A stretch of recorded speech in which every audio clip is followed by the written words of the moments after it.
सुप्रभातम। आज आप लोगों को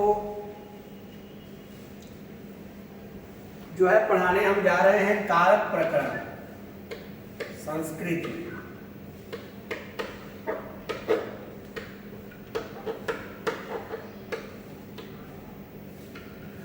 कारक प्रकरण सबसे पहले हम जानेंगे कि कारक क्या है। क्रिया न्वयित्वम कारकत्व।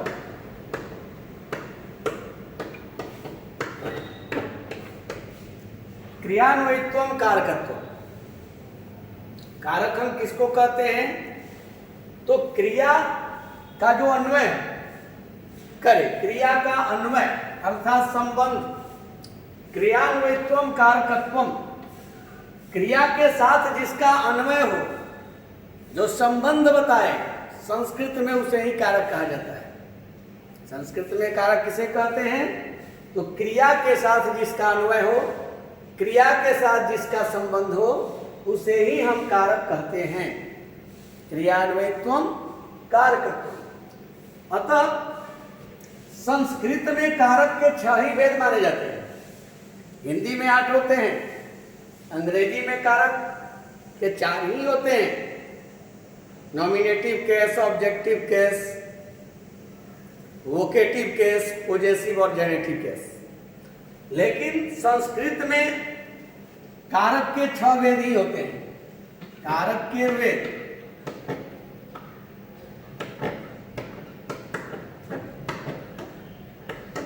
संस्कृत में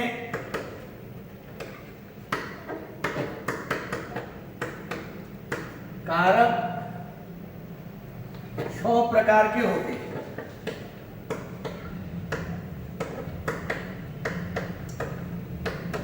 यानी 6 ही भेदों को संस्कृत में माना गया है।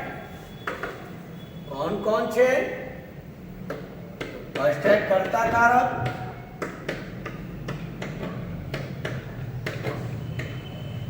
दूसरा है कर्म कारक,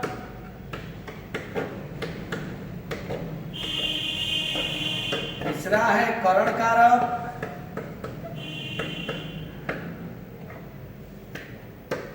चौथा है संप्रदान कारक,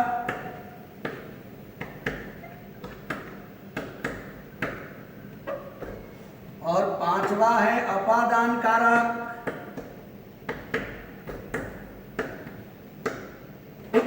और 6वां है अधिकरण कारक।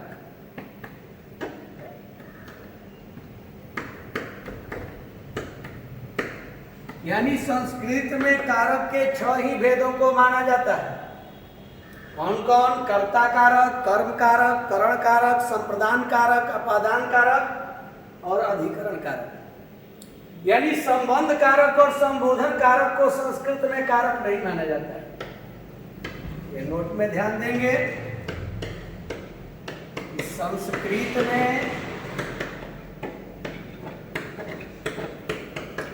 संबंध कारक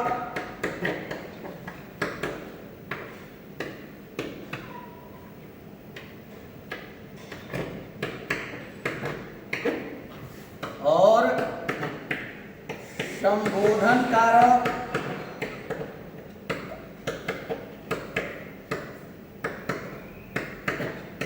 को कारक नहीं माना जाता है।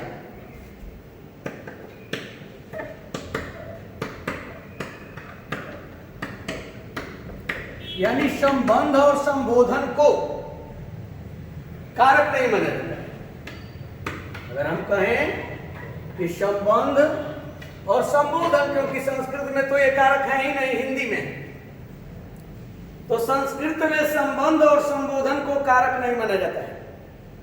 संस्कृत में केवल 6 यानी 6 ही कारक माने जाते हैं। संबंध और संबोधन को कारक नहीं माना जाता। अब सवाल आया क्या कि क्यों नहीं माना जाता है? क्या कारण है कि हिंदी में ये कारक है और संस्कृत में नहीं माने जाते हैं? तो संस्कृत में अभी हमने परिभाषा दिया आपको कि क्रियान्वयित्वम कारकत्वम, क्रिया के साथ जिसका अन्वय हो, क्रिया के साथ जिसका संबंध हो, वही कारक कहलाता है।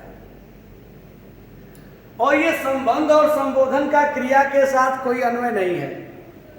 ये क्रिया का संबंध इसके साथ नहीं है, ये अन्य कारकों का ही अन्वय करते हैं। संबंध और संबोधन अन्य कारकों का अन्वय करते हैं, अन्य कारकों के साथ ही इनका संबंध है।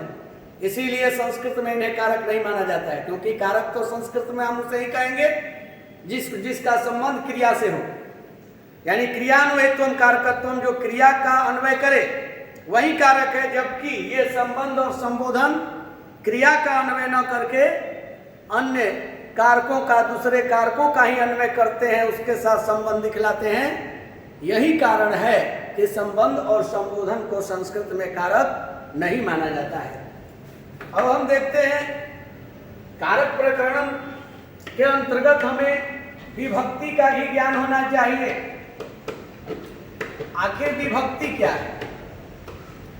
तो संख्या कारक बोधयित्री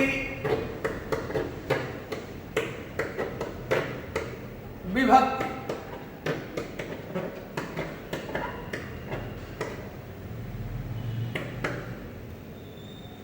संख्या कारक बोधयित्री विभक्ति, कारकों की जो संख्या बताए वही विभक्ति है। विभक्ति क्या है संस्कृत में? तो जो कारकों की संख्या बताए, हिंदी में चिन्ह होता है और संस्कृत में कारक की संख्या ही विभक्ति है। तो संख्या कारक बोधयित्री विभक्ति, यानी जो कारकों की संख्या बताए वही विभक्ति है। तो ये 8 होती हैं विभक्तियां। प्रथमा विभक्ति, द्वितीया विभक्ति,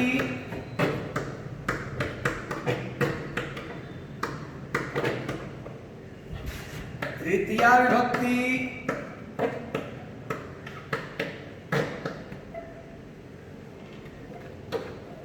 चतुर्थी विभक्ति,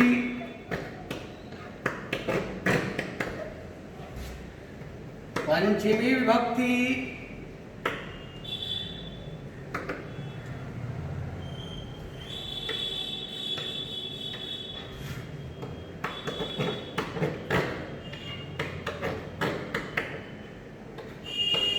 षष्ठी विभक्ति,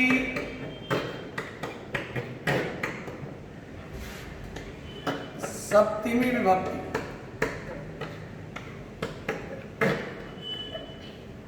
तो विभक्तियां 7 होती हैं। कितनी होती हैं विभक्तियां? 7। प्रथमा विभक्ति, द्वितीया विभक्ति, तृतीया विभक्ति, चतुर्थी विभक्ति, पंचमी विभक्ति, षष्ठी विभक्ति और सप्तमी विभक्ति। ये 7 विभक्तियां होती हैं। तो 7 विभक्तियां होती हैं। अब विभक्ति किसको बोलेंगे? तो जो कारक की संख्या बताए। तो कारक की संख्या बताने वाली विभक्ति होती है। और संस्कृत में विभक्तियां कितनी होती हैं? 7 होती हैं। प्रथमा, द्वितीया, तृतीया, चतुर्थी, पंचमी, षष्ठी और सप्तमी विभक्ति होती है। तो हम लोग अब ये देखेंगे फर्स्ट नंबर पर, अब ये कल देखेंगे कारक प्रकरण में कि पहला जो कर्ता कारक है, तो इसकी जो विभक्ति है वो प्रथमा विभक्ति है। अब किन किन सूत्रों से होगी, कब कब प्रथमा विभक्ति लगेगी, इसके लिए कल हम लोग देखेंगे कि कर्ता कारक के साथ कब कब प्रथमा विभक्ति का जो है प्रयोग किया जाएगा। तो ये कल हम लोग